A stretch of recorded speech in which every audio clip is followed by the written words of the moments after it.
चलिए लामा जी, अरे मैं जा रहा हूँ 2 मिनट के लिए, मैं लामा जी के साथ जा रहा हूँ।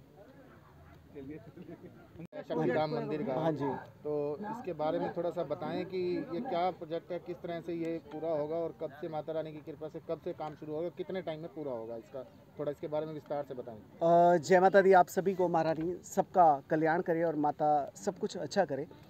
मैं हमेशा से बात करता हूँ शक्ति की। हम सभी शक्ति की ही संतानें हैं, क्योंकि शक्ति से ही हम सबके जीवन चल रहे हैं। चाहे हिंदू हो, चाहे मुस्लिम हो, चाहे सिख हो, चाहे ईसाई हो। जब भी वो बीमार हो जाता है, जब उसमें ताकत नहीं रहती, तो उसे कहते हैं चल आप बाहर चलते हैं। वो कहता है ना पाजी मैं नहीं जा सकता। हम पूछते क्यों? जी शक्ति नहीं है, ताकत नहीं है। और ये उसी ताकत, उसी शक्ति का धाम है। यहाँ पर उस शक्ति का जो शाक्य, जिसे हम कहते हैं शाक्य एक वर्ण है, उस शक्ति धाम को हम यहाँ स्थापित करने जा रहे हैं, जिसमें माँ दुर्गा के 9 रूप हैं और माँ भगवती की रेगुलर उपासना की जाएगी यहाँ पर। और डेली मैं ये चाहता हूँ कि यहाँ के करनाल वासी यहाँ रेगुलर आएँ इस मंदिर के अंदर, इस जगह की अनुभूति, इस जगह की शक्ति को वो फील करें। और ये बहुत जल्दी आपको सामने सामने इस साल के एंड तक हमारा टारगेट है कि इसे तैयार किया जाए। और यहाँ पर रेगुलर शक्ति की उपासना होगी। गुरु गोरखनाथ और बाबा बालकनाथ की यहाँ पर जगह बनाई जा रही है। यहाँ पर जो उनकी धुनी लगती है, जो आप देखते हैं बाबा बालकनाथ जी के यहाँ पर और गुरु गोरखनाथ जी के यहाँ पर, वो धुनी भी यहाँ पर रहेगी। और जो लंगर व्यवस्था, मैं ये चाहता हूँ कि हमारे यहाँ पर डेली लंगर हुआ करेगा, सुबह शाम और रात, जो कभी भी बंद नहीं होगा। जैसे कि अमृतसर की तर्ज के ऊपर, जैसे बाबा जी का वहाँ पर लंगर चलता है, वैसे ही बाबा जी का यहाँ पर भी लंगर चलेगा। तो इसी के साथ आप सभी को जय माता दी, लंबी उम्रें हों, सब कुछ बढ़िया रहे। कितने एकड़ में मंदिर बन रहा है? ये एकड़ तो मुझे नहीं पता होता, ये इधर का क्या है आपके सामने ही है। आई थिंक करीब करीब 10,000 स्क्वायर फीट से आसपास है यहाँ का। 10,000 स्क्वायर फीट से ऊपर है। हाँ जी। तो उसमें क्या क्या इंफ्रास्ट्रक्चर होगा, थोड़ा सा किस तरह मंडप होगा, क्या रहेगा? इसमें गर्भ स्थान जो है, मैंने अभी आपको बताया था शाक्य, यहाँ पर माँ शक्ति का 9 रूप होंगे, साथ ही साथ में एक शिवालय, और साथ ही साथ के अंदर कृष्ण जो है हमारे, उनका स्थान होगा। और सबसे बड़ी बात यहाँ पर मैंने दोबारा से बोला, यहाँ पर धुनी है जिसके अंदर आपके बाबा बालकनाथ और गुरु गोरखनाथ जी के लिए। और इस जगह की सबसे बड़ी ब्यूटी, वो अच्छा हुआ आपने पूछा तो मैं बता रहा हूँ, इस जगह की सबसे बड़ी ब्यूटी ये है कि हिंदू मुस्लिम सिख ईसाई यहाँ पर कोई भी आ सकता है, क्योंकि यहाँ पर जो बेसमेंट बनने जा रहा है उसका नाम है जलवा तेरे नाम का। यहाँ पर आकर मेरा अपना मानना है, ये मेरी फ़िलॉसफी है, मैं किसी के लिए कुछ नहीं कहता, मेरा अपना मानना है कि परमात्मा जो वो सच्चे पातशाह, वो जो गुरु, वो जो हमारी शक्ति हैं, वो खुश होती हैं 3 चीज़ों से। पहली, वो खुश होते हैं आपके हंसने से।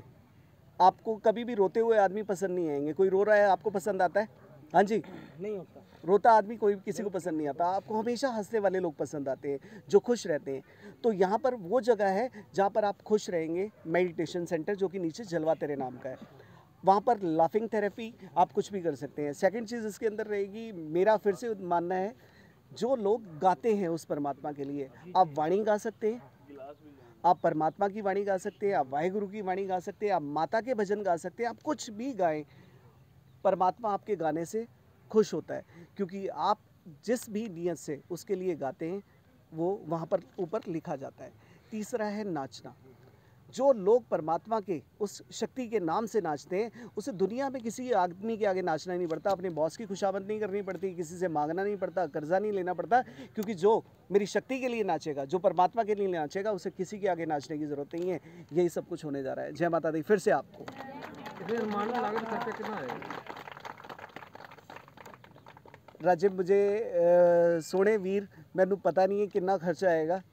जो भी आएगा वो अपने आप होता जाएगा, क्योंकि आप सब हैं यहाँ पर। ये पूरे देश भर में अपनी गतिविधियाँ क्या है पारस परिवार की? हाँ जी, अपनी गतिविधियाँ क्या पारस परिवार की पूरे देश भर में? ये आप सब देखते हैं टीवी चैनल पे, हमें बहुत अच्छे तरीके से देखते हैं। आपको न्यूज़ चैनल के ऊपर आप देखते होंगे हमेशा मुझे। और बाकी वैसे गतिविधियाँ ये हैं कि किसी की आंख में आंसू नहीं आने चाहिए, मेरा तो ये मानना होता है। और जो भी मिलते हैं हम उसे आने नहीं देते। और गतिविधियाँ ये हैं कि लंगर की व्यवस्था करने की कोशिश करते हैं।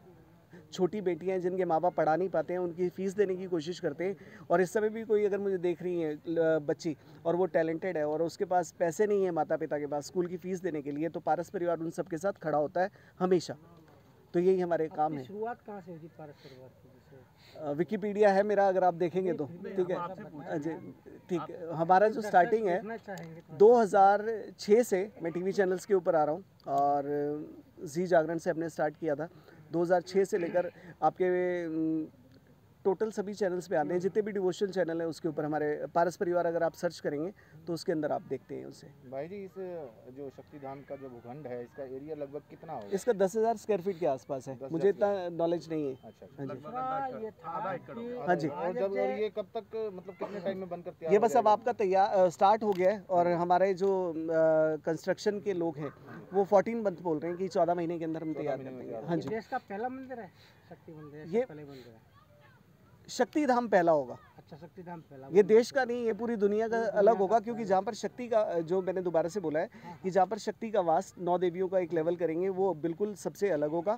और सेकंड थिंग मैंने जो कि अभी बोला आपको, जलवा तेरे नाम का। और इसमें भाई जी एक ये मेरा सवाल है कि इसको जो करनाल जो चुना गया है, ये जगह चुनी गई है, इसके पीछे कोई खास कारण है, कोई खास वजह है? वजह सिर्फ यही है, जिसने वो जो शक्ति है ना, उसने जहाँ करवाना है वो अपने आप कराती है। क्या पता वो बॉम्बे कराती है क्या, लेकिन उसने करनाल करा सूर्यपुत्र की नगरी है करनाल।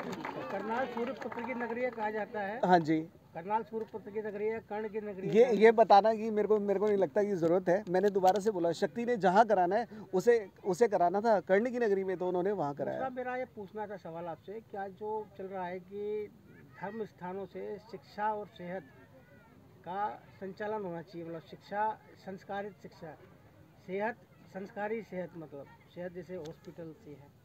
स्पिरिचुअल जिसकी आप बात कर रहे हैं वो तो बचपन से हो रही है। अगर आप संस्कार की बात करते हैं, वो तो जब से सनातन परंपरा है वो तो तब ही है, तब से चल रही है शिक्षा की परंपरा और सेहत की परंपरा। बट बशर्त ये है कि आप लेना चाहें तभी तो, क्योंकि गुरु तो देना चाहता है आपको सब कुछ। गुरु तो सुख लेके बैठा हुआ है, लेकिन लेते ही नहीं है तो कौन क्या करेगा। तो ये है, आगे बताइए। भाई जी, इस मंदिर का डिजाइन किसने तैयार किया है? आर्किटेक्चर आर्किटेक्चर जो है, मुझे इनके नाम नहीं, मैं मिलता नहीं उनसे। नाम बताइए भैया। है महेंद्र बाबा, नाम क्या है? आरएस कंस्ट्रक्शन, क्या है? आरएस कंस्ट्रक्शन, यही करनाल से हैं, बहुत अच्छे वर्किंग करते हैं, बहुत बढ़िया हैं। गुप्ता जी हैं हमारे, अच्छा काम करते हैं। हाँ जी, वो भी यही होंगे आरएस वाले। हाँ जी, और कुछ बताना चाहेंगे आप लोगों को, क्या कहना चाहेंगे करनाल के लोगों को? हाँ जी, कमरे का भी है इसमें रुकने की व्यवस्था है। करीब 24 कमरे बनेंगे। मैं कहना सिर्फ यही चाहता हूँ, सभी धर्म बहुत सुंदर है। धर्म का भी डेफिनेशन नहीं दूंगा क्योंकि आज ये समय नहीं है। सभी धर्म बहुत सुंदर है।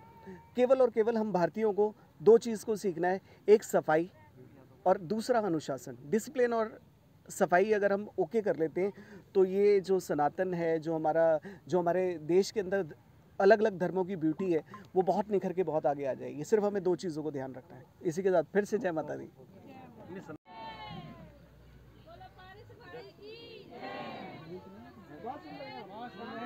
मेरा नाम शिवेंद्र जैन है।